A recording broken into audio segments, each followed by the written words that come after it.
Hello everyone, ಎಲ್ಲರೂ ಹೇಗಿದ್ದೀರಾ? Welcome back to my new vlog. ಇವತ್ತಿನ ವ್ಲಾಗ್ ಅಂದು ಇದು ಒಂದು ಡೈಲಿ ವ್ಲಾಗ್ ಆಗಿರುತ್ತೆ. ವಿಡಿಯೋನ ಎಲ್ಲೂ ಸ್ಕಿಪ್ ಮಾಡದೆ ಕೊನೆವರೆಗೂ ನೋಡಿ ಅಂತ ಹೇಳ್ತಾ ಬನ್ನಿ ವಿಡಿಯೋ ಶುರು ಮಾಡೋಣ. ಇಲ್ಲಿ ನಾವು ಬಂದಿದ್ದು ಬೇಕ್ರಿಗೆ. ಏಕೆ ಅಂದರೆ ನಾವು ಏನೋ ಐಟಮ್ನ ತೊಗೊಳ್ಳೋಣ ಅಂತ ಬಂದಿದ್ವಿ. ಸೊ ಹಂಗೆ ಬೇಕ್ರಿಗೆ ಬಂದ್ವಿ. ಓಕೆನಾ. ಸೊ ನನ್ನ ಮಗಳಿಗೆ ಅವ್ಳಿಗೂ ಬಂದಾಗೆಲ್ಲ ಅವ್ಳಿಗೆ ಏನಾರು ಕೊಡಿಸ್ಕೊಂಡು ಸೊ ನಾನು ಕೂಡ ಮಿಕ್ಸ್ ಎಲ್ಲ ಸ್ವೀಟ್ ತೊಗೊಂಡು ಬಂದೆ. ಸೊ ನೈಟು ಬೆಳಗ್ಗೆಗೆ ದೋಸೆಗೆ ಅಕ್ಕಿ ನೆನೆಕಿದೆ. ಓಕೆನಾ. ಸೊ ಬೆಳಗ್ಗೆಗೆ ದೋಸೆಗೆ ಕುಂಬಳಕಾಯಿ ಪಲ್ಯ, ಬೀಟ್ರೋಟ್ ಪಲ್ಯ, ಮತ್ತು ಈಗ ಸಂಜೆಗೆ ಟೊಮೊಟೊ ಗೊಜ್ಜು ಮಾಡಿ ಅನ್ನ ಮಾಡೋಣ ಅಂತೇಳ್ಬಿಟ್ಟು ಟೊಮೊಟೊ ಗೊಜ್ಜು ಮಾಡ್ಕೊತಿದ್ದೆ. ಆ್ಯಂಡ್ ನೋಡ್ತಾ ಇರ್ಬೋದು, ಇದು ಬಂದು ನನ್ನ ವರ್ಕು. ಓಕೆನಾ. ನಾನು ಕಲೀಲೇಬೇಕು ಅಂತ ಹೇಳಿ ಕಲ್ತಿದ್ದಂತಹ ವರ್ಕ್ ಇದು. ಆ್ಯಕ್ಚುಲಿ ನಾನು ಮಾಡ್ತಾ ಇರೋದು ಪ್ರೆಸೆಂಟು ಟೈಲರಿಂಗ್ ವರ್ಕ್. ಓಕೆನಾ. ಕಲಿಯೋಕ್ಕಾಗಲ್ಲ ಅಂದರೆ ಯಾವುದೂ ಆಗೋಲ್ಲ. ಮನಸ್ಸಿಟ್ಟು ಕಲಿತ್ರೆ ಏನು ಬೇಕಾದರೂ ಮಾಡ್ಬೋದು ಅನ್ನೋದಕ್ಕೆ ನಾನೇ ಸಾಕ್ಷಿ. ಆ್ಯಂಡ್ ಮಧ್ಯಾಹ್ನ ಲಂಚ್ ಅವರ್ ಇತ್ತು. ಓಕೆನಾ. ಸೊ ಊಟ ಎಲ್ಲ ಮುಗಿಸ್ಕೊಂಡು ಆ್ಯಕ್ಚುಲಿ ಮನೇಲಿ ಎಷ್ಟೊತ್ತು ಗಂಟೆ ಕೂತ್ಕೊಂಡು ತಿಂತೀವಿ, ಬಟ್ ಅಲ್ಲಿ ಎಷ್ಟು ಟೈಮಿಂಗ್ಸ್ನ ನಾವು ಮೇಂಟೈನ್ ಮಾಡ್ತೀವಿ ಅನ್ನೋದು ಅಂದರೆ ಹಾಫ್ ಆನ್ ಅವರಲ್ಲಿ ಆ್ಯಕ್ಚುಲಿ 10 ಮಿನಿಟ್ಸ್ಗೆಲ್ಲ ಊಟ ಮಾಡಿ ಆ್ಯಂಡ್ ನೋಡ್ತಾ ಇರ್ಬೋದು ಆಚೆ ಬಂದ್ವಿ. ಆ್ಯಂಡ್ ಇಲ್ಲಿತ್ತಲ್ಲ ಅದೇ ಬಂದು ಕ್ರೀಚ್ ನನ್ನ ಮಗಳು ಇರುವಂತಹ ಜಾಗ. ನೆಕ್ಸ್ಟು ಮನೆಗೆ ಬಂದಮೇಲೆ ನೈಟು ನಮ್ಗೆ ಸ್ವಲ್ಪ ಬಿಡ್ದಿಗೆ ಕೆಲಸ ಇತ್ತು. ಸೊ ಅದಕ್ಕೋಸ್ಕರ ಬಿಡ್ದಿಗೆ ಹೋಗೋಣ ಅಂತ ಹೇಳ್ಬಿಟ್ಟು ನಮ್ಮ ಮನೆಯವ್ರ ಜೊತೆ ಹೋಗ್ತಿದ್ವಿ. ಆ್ಯಕ್ಚುಲಿ ನನ್ನ ಒಬ್ಬರು ನನ್ನ ವ್ಲಾಗ್ ನೋಡೋಂತಹ ನನ್ನ ಒಬ್ಬರು ಸಬ್ಸ್ಕ್ರೈಬರು ನನ್ನ ವೀಡಿಯೋನ ಇದು ಎಲ್ಲೂ ಕೂಡ ಸ್ಕಿಪ್ಪು ಮಾಡದೆ ನಾನು ಹಾಕೋ ಪ್ರತಿ ವೀಡಿಯೋಸ್ಗೆ ಲೈಕ್ ಮಾಡ್ತಾರೆ, ನೋಡ್ತಾರೆ. ನಾನು ಹಾಕೋ ವೀಡಿಯೋಸ್ ಏನಾದ್ರು ಒಂದು 2 to 3 ಡೇಸ್ ಲೇಟ್ ಆದರೆ ಅವರು ಕಮೆಂಟ್ ಮಾಡಿರ್ತಾರೆ, ನಿಮ್ಮದು ವೀಡಿಯೋ ಯೂಟ್ಯೂಬಲ್ಲಿ ಬರ್ತಿಲ್ಲ, ಆದಷ್ಟು ಡೈಲಿ ಹಾಕೋದಕ್ಕೆ ಟ್ರೈ ಮಾಡಿ ಅಂತ. ನಿಜವಾಗ್ಲೂ ಅಂಥವ್ರಿದ್ದರೆ ನಮಗೆ ಇನ್ನೂ ವೀಡಿಯೋಸ್ ಮಾಡೋಕ್ಕೆ, ವ್ಲಾಗ್ಸ್ ಮಾಡೋಕ್ಕೆ ಇನ್ನೂ ನಮಗೆ ಸ್ಫೂರ್ತಿ ಆಗುತ್ತೆ ಅಂಥವ್ರಿಂದ.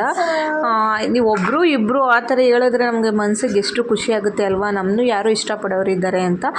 ಹಾಗಾಗಿ ಅವ್ರಿಗೋಸ್ಕರ ಅಂದರೆ ನನ್ನ ಪ್ರೀತಿಸೋ ಜನಗಳಿಗೋಸ್ಕರ ಆದರೂ ನಾನು ಇನ್ಮೇಲೆ ಕಂಟಿನ್ಯೂಸ್ ಆಗಿ ವ್ಲಾಗ್ನ ಹಾಕೋದಕ್ಕೆ ಶುರು ಮಾಡ್ತೀನಿ.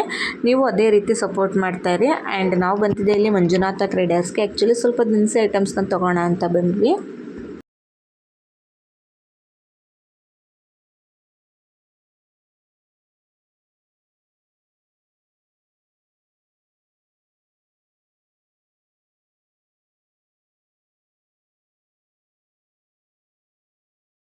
ಆ್ಯಕ್ಚುಲಿ ನನ್ನ ಕಾಂಟ್ಯಾಕ್ಟ್ ಅವರು ಒಬ್ಬರು ನನಗೆ ಅಂದರೆ ಸೆಲ್ಫಿ ವಿಡಿಯೋ ಮಾಡಿ ಬೇಗ ಜನರಿಗೆ ರೀಚ್ ಆಗುತ್ತೆ ಅಂತ ಹೇಳಿದ್ರು. ಬಟ್ ಅವರದ್ದೇನೂ ತಪ್ಪಿಲ್ಲ. ಆ್ಯಕ್ಚುಲಿ ಅವರು ಹೇಳಿರೋದೇ ನಮ್ಮ ಒಳ್ಳೆಯದಕ್ಕೆ. ಬಟ್ ನನ್ನ ಒಂದು ಫೋನು ಏನಾಗಿದೆ ಅಂತ ಮುಂದೆ ನಾನು ಹೇಳ್ತೀನಿ, ನೋಡಿ.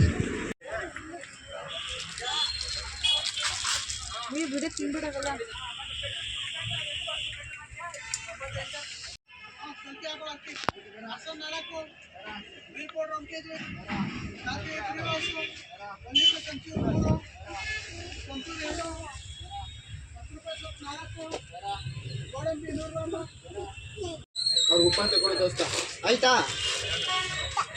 ಆಶೀರ್ವಾದ ಗೋಧಿ 1 kg.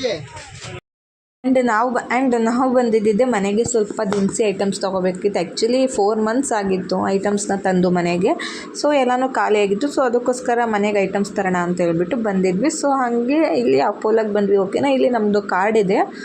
ಸೊ ಇದು ಲೆಸ್ ಆಗುತ್ತೆ ಅಂತ ಹೇಳಿಬಿಟ್ಟು ನಾವು ಅಪೋಲಾಗೆ ಬಂದ್ವಿ. ಆ್ಯಕ್ಚುಲಿ ನನ್ನ ಮಗಳಿಗೆ ಸ್ವಲ್ಪ ಕ್ರೀಮ್ ಪೌಡರ್ ಎಲ್ಲ ಖಾಲಿ ಆಗಿತ್ತು, ಮತ್ತು ನನಗೂ ಕೂಡ ಕ್ರೀಮ್ ಖಾಲಿಯಾಗಿತ್ತು. ಸೊ ಅದಕ್ಕೋಸ್ಕರ ಅಪೋಲಾಗೆ ಬಂದ್ವಿ ತೊಗೊಂಡೋಗೋಣ ಅಂತ ಹೇಳಿ.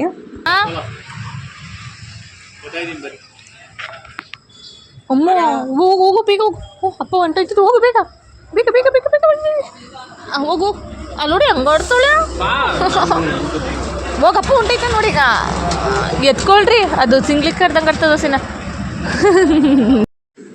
ನೆಕ್ಸ್ಟು ಇಲ್ಲಿ ನನ್ನ ಮಗಳು ಅಂದರೆ ದೋಸೆ ಸಂಪಟ ಇತ್ತು ಅಲ್ವಾ. ಸೊ ದೋಸೆ ಹಾಕೊಳ್ಳೋಣ ಅಂದ್ಬಿಟ್ಟು ನೈಟು ದೋಸೆ ಹಾಕ್ಕೊಂಡ್ವಿ. ನೆಕ್ಸ್ಟಲ್ಲಿ ನನ್ನ ಮಗಳಿಗೆ ಕಿಸಾನ್ ಜಾಮ್ ಹಾಕ್ಕೊಂಡು ತಿನ್ಸೋಣ ಅಂತ ಹೇಳಿಬಿಟ್ಟು, ಅಂದರೆ ಇನ್ನೂ ಸ್ವಲ್ಪ ಚೆನ್ನಾಗಿ ಊಟ ಮಾಡಲಿ ಅಂತೇಳಿ ಅವಳಿಗೆ ಕಿಸಾನ್ ಜಾಮ್ನ ತಂದುಕೊಟ್ಟೆ. ಈ ಚಪಾತಿ ದೋಸೆ ಮಾಡಿದಾಗ ತಿನ್ನಲಿ ಅಂತ ಹೇಳಿ. ನೆಕ್ಸ್ಟು ನಾನು ವರ್ಕ್ ಮುಗಿಸ್ಕೊಂಡು ಬರಬೇಕಾದ್ರೆ ಮನೆಗೆ ಸ್ವಲ್ಪ ಟೊಮೊಟೊ ಖಾಲಿಯಾಗಿತ್ತು. ಓಕೆನಾ.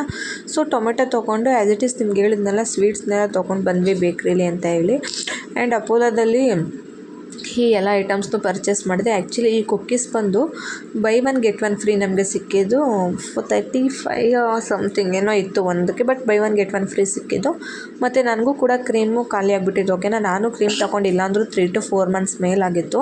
ಸೊ ಅದಕ್ಕೋಸ್ಕರ ದೊಡ್ಡದೇ ಇರಲಿ, ಪದೇ ಪದೇ ತೊಗೊಳೋದು ಬೇಡ ಅಂತ ಹೇಳಿ ನಾನು ಕೂಡ ಕ್ರೀಮು, ನನ್ನ ಮಗಳಿಗೆ ಪೌಡರು, ಇಜ್ಗಾರ್ಡು ಮತ್ತು ಮನೇಲಿ ಎಲ್ಲನೂ ಖಾಲಿ ಆಗಿತ್ತು. ಸೊ ಓಕೆನಾ, ಅದಕ್ಕೆ ಅಪ್ಪುಲಾಗ ಹೋಗಿ ಎಲ್ಲ ತೊಗೊಂಡು ಬಂದ್ವಿ. ನೈಟು ದೋಸೆ ಇತ್ತು, ಸೊ ಅದಕ್ಕೆ ಇನ್ನೂ ಪಲ್ಯ ಎಲ್ಲ ಹಂಗೆ ಇತ್ತು. ಓಕೆನಾ, ಸೊ ಅದನ್ನೆಲ್ಲ ಬಿಸಿ ಮಾಡಿ ಊಟ ಮಾಡಿ ಮಲ್ಕೊಂಡ್ವಿ. ನೆಕ್ಸ್ಟು ಅದ್ರ ಮಾರನೇ ಕೆಲಸ ಮುಗಿಸ್ಕೊಂಡು ಬರಬೇಕಾದ್ರೆ ಆ್ಯಕ್ಚುಲಿ ಅಂದರೆ ನಮ್ಮ ಪಕ್ಕದಲ್ಲಿ ಕೂತಿರೋರ್ದು ಬ್ಯಾಗ್ ಏನೋ ಕಿತ್ತಾಕ್ಬಿಟ್ರು ಅಂದ್ಬಿಟ್ಟು ಅವರು ಜಗಳ ಆಡ್ಕೊತಾಯಿದ್ರು.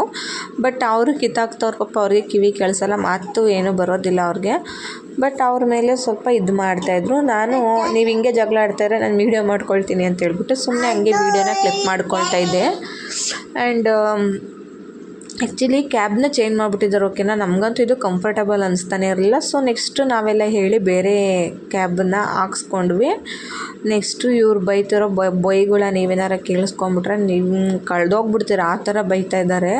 ಸೊ ಅದಕ್ಕೋಸ್ಕರ ನಾನು ಒರಿಜಿನಲ್ ಆಡಿಯೋ ನಿಮ್ಮ ಕ್ಲಿಪ್ಗೆ ಹಾಕಲಿಲ್ಲ. ನೆಕ್ಸ್ಟು ಬಂದಮೇಲೆ ಸ್ವಲ್ಪ ಬಿಡ್ದಿಗೆ ಹೋಗಿ, ಆ್ಯಕ್ಚುಲಿ ನಮ್ಮ ಮನೆಯವರೇ ಹೋಗಿದ್ರು. ಓಕೆನಾ, ನಾನು ಹೋಗಿರಲಿಲ್ಲ ಈ ಟೈಮ್. ಆ್ಯಕ್ಚುಲಿ ನಾನು ಬಟ್ಟೆ ಒಗಿತಾ ಇದ್ದೆ, ಬಟ್ಟೆ ಎಲ್ಲ ತುಂಬ ಇತ್ತು. ನಮ್ಮ ಮನೆಯವ್ರು ಹೋಗಿ ಹಣ್ಣು, ಕೊತ್ತಂಬರಿ ಸೊಪ್ಪು, ಕಾಯಿ ಎಲ್ಲ ತಂದಿದ್ರು ಮನೆಗೆ. ಆ್ಯಕ್ಚುಲಿ ಬಿಡ್ದಿ ನಿಯರ್ ಇರೋದ್ರಿಂದ ನಾನೇನು ತಂದು ಇಟ್ಕೊಳ್ಳೋದಿಲ್ಲ. ಓಕೆನಾ, ಫ್ರಿಜ್ ತರೋ ಗಂಟೆ ನಾವೇನೋ ತಂದು ಇಟ್ಕೊಳ್ಳೋದಿಲ್ಲ. ಆಮೇಲೆ ಬೇಕಾದ್ರೆ ಒಂದು ಟೈಮ್ ತಂದು ಇಟ್ಕೊಂಡ್ರೆ ಸ್ಟೋರ್ ಮಾಡಿಕೊಂಡ್ರೆ ಬೇಕಿದ್ರೆ ಆಗುತ್ತೆ ಅಂತೇಳಿ ಹತ್ರ ಇರೋದ್ರಿಂದ ನಮಗೇನು ಪ್ರೆಸೆಂಟ್ ಬೇಕಾಗುತ್ತೆ ನಾವು ಅದನ್ನೇ ಹೋಗಿ ತೊಗೊಂಡು ಬರ್ತೀವಿ. ನೆಕ್ಸ್ಟ್ ಇಲ್ಲಿ ಅವ್ರ ಅಪ್ಪ ಅಂದರೆ ನಮ್ಮ ಮನೆಯವರು ಆ ಮಗಳಿಗೆ ಟಿ ಶರ್ಟ್ ಮತ್ತು ಚಡ್ಡಿಗಳನ್ನ ಬುಕ್ ಮಾಡಿದರು. ಸೀರಿಯಸ್ಲಿ ಹೆಂಗೆ ಬರುತ್ತೋ ಅಂತ ಅಂದ್ಕೊಂಡಿದ್ದೆ ನಾನು, ಸಿಕ್ಕಾಪಟ್ಟೆ ಚೆನ್ನಾಗಿ ಬಂದೈತೆ. ಅದು ಜಸ್ಟು 105 rupeesಗೆ 3 pairs ಬಂದಿದೆ. ಎಷ್ಟು ಕ್ಯೂಟಾಗಿ ಕಾಣಿಸ್ತಾಳೆ ನನ್ನ ಮಗಳು ಅಂದರೆ. ಆ್ಯಕ್ಚುಲಿ ಒಂದು ಜೊತೆ ಒಳಗೆ ವೇರ್ ಮಾಡಿದ್ದೀನಿ, ನಾನು ಫೋಟೋ ಕ್ಲಿಪ್ನ ತೊಗೋಬೇಕಾಗಿತ್ತು, ಮರ್ತ್ಕೊಬಿಟ್ಟೆ. ನೆಕ್ಸ್ಟ್ ಟೈಮ್ ವೇರ್ ಮಾಡಿದಾಗ ನಾನು ಖಂಡಿತವಾಗ್ಲೂ ಕ್ಲಿಪ್ಪಿಂಗ್ಸ್ನ ಶೇರ್ ಮಾಡ್ತೀನಿ. ಬಟ್ ನಿಮಗೂ ಏನಾದರೂ ನಿಮ್ಮ ಮಕ್ಳಿಗೆ ಈ ಥರ ಬೇಕು ಅಂತ ಅಂದರೆ ನನಗೆ ಕಮೆಂಟ್ ಮಾಡಿ, ನಾನು ನಿಮಗೆ ಲಿಂಕ್ ಶೇರ್ ಮಾಡ್ತೀನಿ. ಸೀರಿಯಸ್ಲಿ ಸಿಕ್ಕಾಪಟ್ಟೆ ಚೆನ್ನಾಗಿ ಬಂದಿದೆ. ಇನ್ನು 2 ಜೊತೆ ಎತ್ತು ಮಡಗಿದ್ದೀನಿ, ನೆಕ್ಸ್ಟ್ ಟೈಮ್ ಏನಾದರೂ ಹಾಕೋಣ ಅಂತ ಹೇಳಿ. ನೆಕ್ಸ್ಟು ಅದ್ರ ಮನೆಗೇನು ಕ್ಲಿಪ್ಪಿಂಗ್ಸ್ನ ತೊಗೊಳ್ಳಿಲ್ಲ, ವರ್ಕ್ಗೆ ಬಂದ್ವಿ. ಹಾಯ್ ಮಾಡು. ಇದಾಗಿತ್ತು ಗೈಸ್ ಇವತ್ತಿನ ವ್ಲಾಗ್. ನೆಕ್ಸ್ಟ್ ವ್ಲಾಗಲ್ಲಿ ನಾನು ಮನೆಗೆ ಏನೇನು ಐಟಮ್ಸ್ ತಂದೆ ಅನ್ನೋದನ್ನ ನಾನು ನಿಮ್ಮ ಜೊತೆ ಶೇರ್ ಮಾಡ್ತೀನಿ. Until that keep watching. I love you all, keep supporting.